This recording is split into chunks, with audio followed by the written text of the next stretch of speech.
Imagine your country is going through a huge political crisis. You have a new leader and several states have new governments. To add to this, not only is your country facing political crisis, but also economical, health, and defense. And then, the worst thing that could ever happen happens. The coronavirus hits Malaysia. Malaysia was in some serious trouble. But don't you ever underestimate the power of Malaysians.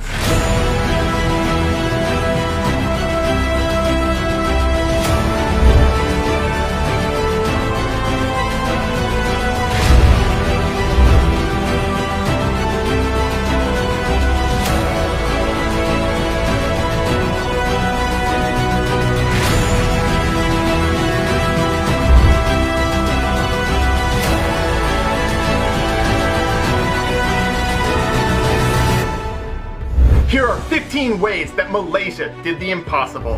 Number 15, donations and volunteer organizations. So many people volunteered and so many organizations helped out. For example, Emirat provided healthcare workers with food, AC units, and raised over 3 million ringgit for medical supplies. Number 14, top doctor. Dr. Noor Hassam Abdullah has been ranked one of the top doctors in the entire world at fighting the coronavirus. And not only does he present accurate facts, he's able to do it in a way that gathers support and also keeps people calm as he does it. Number 13, the movement control order and the enhanced movement control order. These things are not easy to pull off, and it took so many people in different organizations to work together to have them work. Number 12, indirect volunteers. There are so many people that helped out and volunteered and did so many different things like food delivery. Number 11, building temporary hospitals. Malaysia was able to build temporary hospitals very efficiently and quickly. For example, the largest agro park in Asia was able to be built into a hospital in 3 days. Number 10, the Tubelay cluster. The Tubelay cluster complied with any order from MOH, and they never complained even though they had to wait long hours in the heat.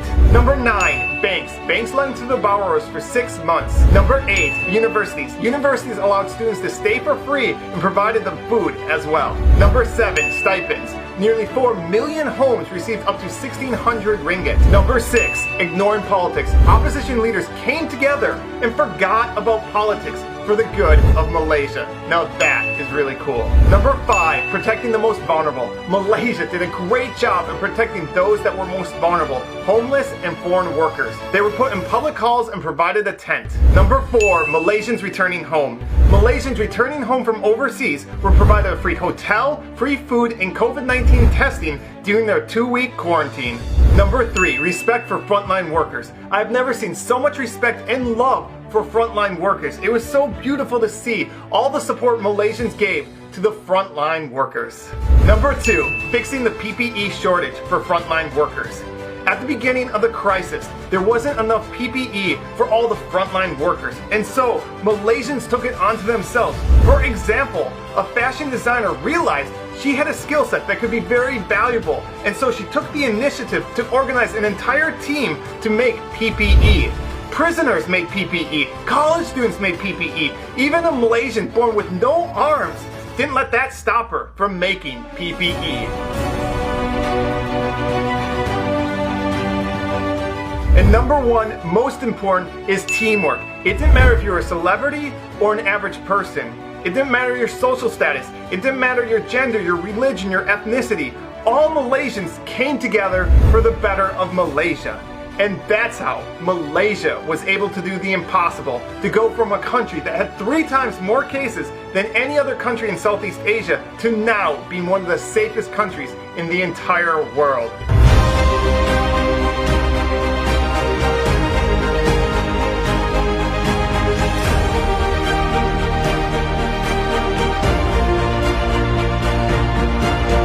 And lastly, I'd like to thank all the Malaysians that helped make this video possible. So many of you wrote to me, sent me videos and pictures, and specifically Pacific Baku, who's a motorcycle rider, let me take lots of his footage, along with Q Productions, who took beautiful drone shots. And you can find links to their channels in the description. So thank you to all of you who helped make this video possible.